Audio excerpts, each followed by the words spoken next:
Congratulations on completing your first full week with the Faster Way. Hopefully you are starting to feel better, you're starting to have more energy. You may start to notice that your clothes are fitting better, less bloat, less struggles with sleeping. Maybe you're noticing a little shift in your hormones. And these are all amazing things because of the hard work that you are putting in and the choices that you are making and how we are leaning on the 3 W's, which are whole food, working out, and water. And we want to keep it simple. We want to continue making that progress and continue to build on that, but we're going to add an additional concept this week. But before we jump into that, so as your body is getting accustomed to eating whole foods and using intermittent fasting, I just want to encourage you to remember that it's progress over perfection right now. But if you are having a hard time getting anywhere near your macro goals, it is absolutely okay to open up your eating window a little bit larger.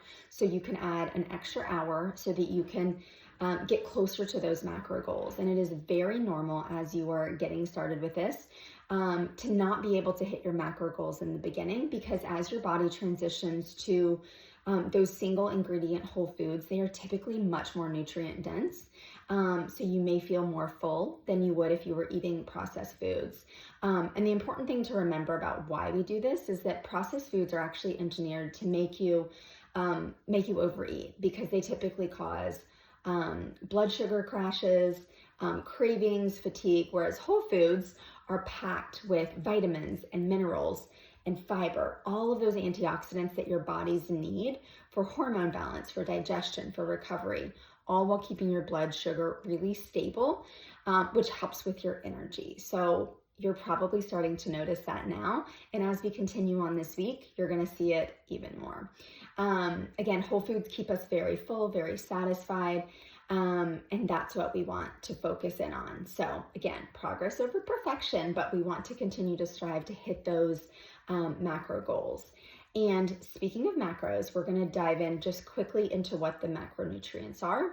The main ones are going to be carbs, fats, proteins, and we also do track our fiber. And basically what that is the those are the calories, but just how they break down, how the nutritional makeup is. And your body needs all of those to function properly. And if you are, just moving towards whole foods, it can definitely feel, a little different getting accustomed to eating that way. But the goal here is to continue to make progress, not perfection. And the main thing I want you guys to focus on this week as we're really digging in and working on our nutrition is, number one, we want to hit our protein. And that is going to be pretty constant throughout the week. However, the protein sources we use on different days are going to kind of help set us up for hitting those higher fat, higher carb goals. And we're going to dig into that here in just a second. Okay, so the smartest thing that I have done is by following the meal plan, you can actually get a pretty good idea of where your macros land for the day. So for instance, in the evenings, I'll sit down and look at what I want to eat the next day. And if I know I'm going to have a burger bowl, that's going to be 20 grams of protein. I know it ideally at breakfast and every meal, you're going to try to hit about 30 grams of protein. That might feel like a lot right now. Again, that is the end goal. We just want to keep striving in that right direction. And that will allow you to kind of better plan for your day by having those pre-planned the night before, which is why I absolutely love our meal plans. You can kind of customize and say, at the end of the day, I'm only 20 grams away of protein. So I'm going to, have this size protein source. And then I'm going to, include lots of, nutrient dense, fiber rich, maybe carb rich, depending on what day it is, foods. And that just makes it a little bit easier. So the food cycle that I've talked about is called carb cycling. And basically what it does is we do 2 low carb days, Monday and Tuesday. And then Wednesday and Thursday are what we call our regular macro days. And that's where we're hitting a little bit higher carb days. And then on Friday, we do a lower carb version, which is really just eating smaller portions of kind of what we're eating on Wednesday and Thursday. And then carb cycling is it's a process of limiting and changing up the amount of carbs that you get. It is very intentional and it is very strategic, and it actually allows us to leverage the benefit of a low carb lifestyle without the negative effects on hormones and energy that you would see with like a, like a super low carb diet for consistent amounts of time. So using this type of performance cycling can actually help us improve our insulin levels and our insulin resistance, which is something that from years and years of under eating, eating lots of processed foods, super sugary drinks, our bodies tend to, especially as we hit into perimenopause and menopause, our insulin levels and our insulin resistance tends to skyrocket. But as we kind of transfer our body to becoming more of a fat burner instead of a sugar burner, we can actually help regulate our blood sugar better. And we can reduce our insulin response by using carb cycling and again, becoming more of a fat burner. So that is what we are working on this week. Ultimately, the purpose of low carb is to deplete your glycogen store, which is stored carbohydrates in your muscle, so that we can effectively start to burn fat, which is basically, for those higher carb days, you want to refill those glycogen stores to provide easy energy for your muscles. And that's why on those days, we are typically doing resistance type training. So hopefully that makes sense. We're going to dig in a little bit more into that over the next couple of days, but I just wanted to give you kind of the understanding of what those low carb days look like and what those higher fat days, which is what today is, what they look like. Okay, so sorry, I'm reading my notes to make sure I hit all of the right things. So another important macro that it's not really a macro, but it's a aspect that we track is our fiber.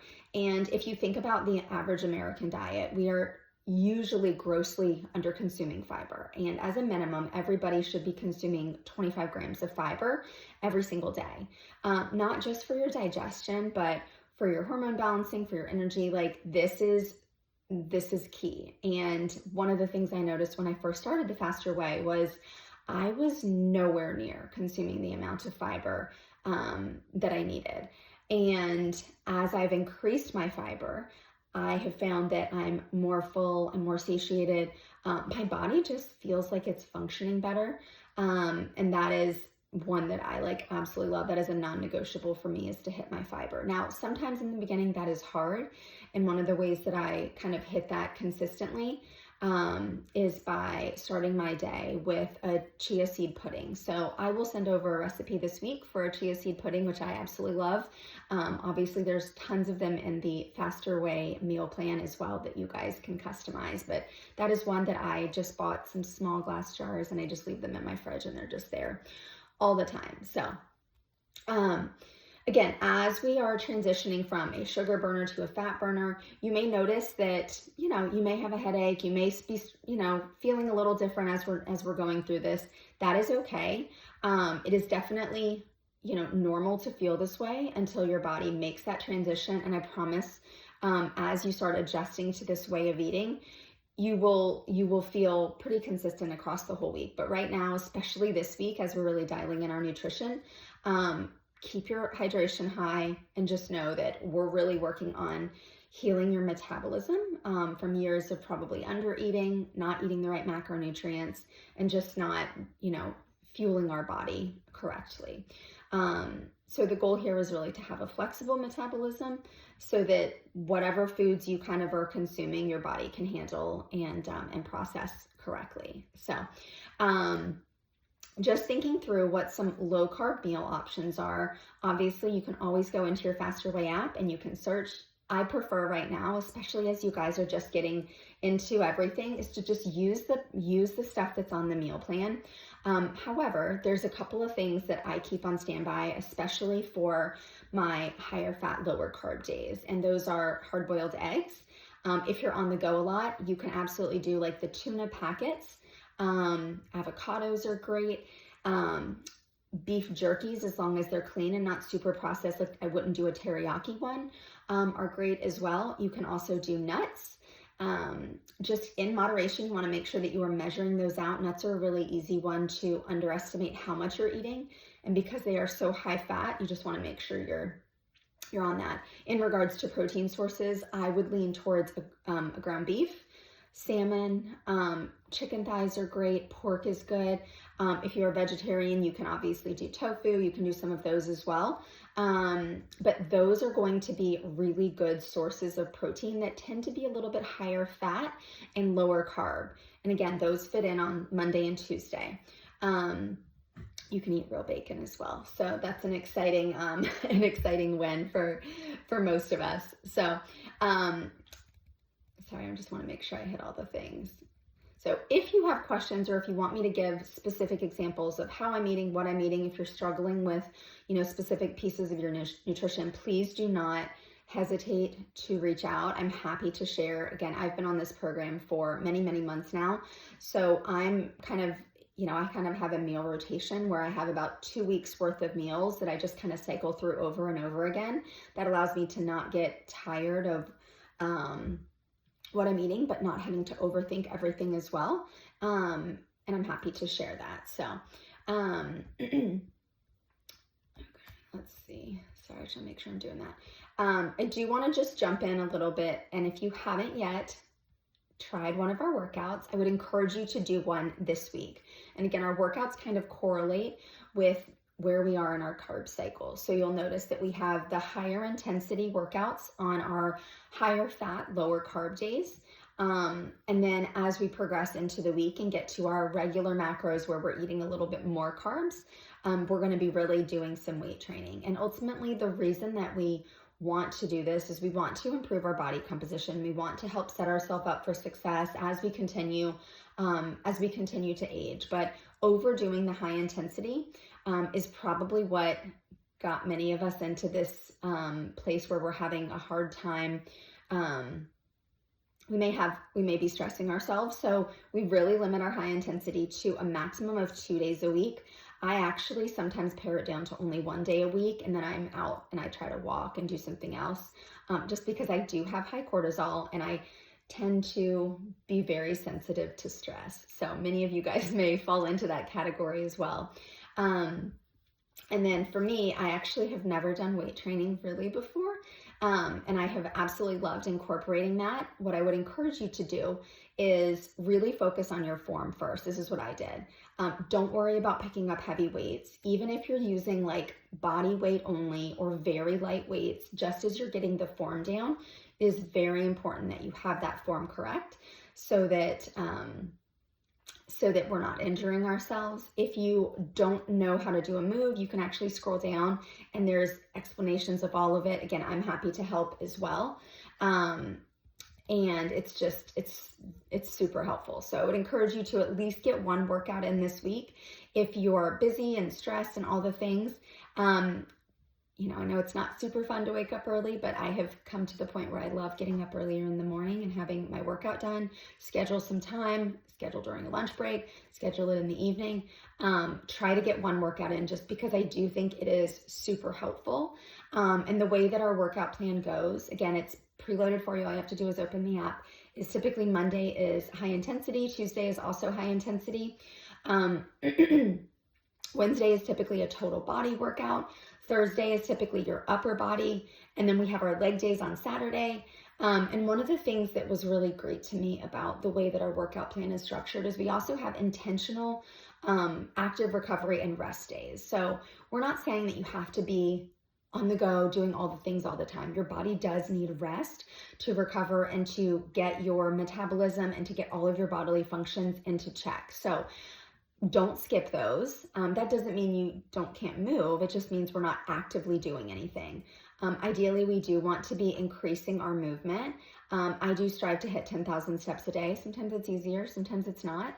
And sometimes what that looks like for me is doing what I call walk snacks, where, in the morning, I may set a 10-minute timer and try to get in small sets of movement versus, a straight hour of walking or whatever it may be. Sorry, I just want to make sure I'm hitting all these things. So, let's see. Okay.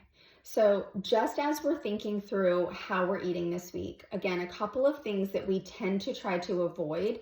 And the reason we do this is these are highly inflammatory across the general population. So, the first one is gluten, and the second one is dairy, and then obviously alcohol right now as well. So, about 13 years ago, when I had my daughter, I finally cut out gluten and I finally cut out dairy from my diet. And I, for years, had suffered with IBS and migraines and all kinds of issues that I had no idea. I'd been to many doctors and nobody could tell me why I was suffering through them. But because she was sensitive as I was nursing her, I started cutting things out. And what I found was that I do not process gluten or dairy well. Dairy I've kind of added throughout the years, just depending on, where I was in my life. But I am not alone, and there's a good chance that you are probably not alone as well. So perfect world, we really want to eliminate our dairy and our gluten, at least for the first couple of weeks, to give your body a chance to see, how do I function without it? And I want you to pay attention to how you feel without it, because if you've been used to eating gluten and dairy a lot, your body likely is inflamed. And you may notice that you have greater energy, you may feel better, you may not have those bloat issues that you've always had. So within reason, I have incorporated, I've never added gluten back in unless I'm in Europe, where for some reason I'm okay with it. But within reason, I have been able to add dairy back in. I actually do lactose-free cottage cheese and lactose-free yogurt, but that is a little bit further down the road that we'll kind of look at that.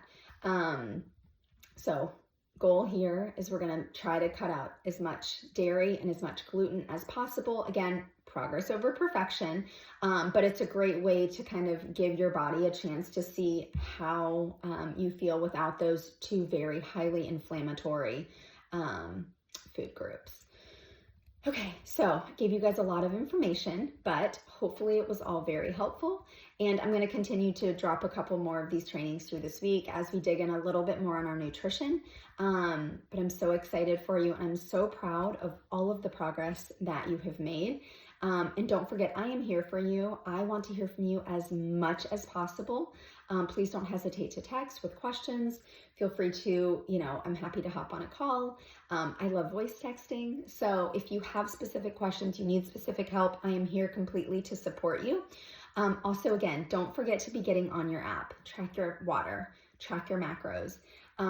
If you are not doing the workouts, make sure that you at least catch the end of the workouts, because there is live training on all the aspects of the faster way. So it's important that you are catching those so that you understand all the amazing things we are doing to help really set your body up for success so that you can continue to feel better and function better. Have a great week.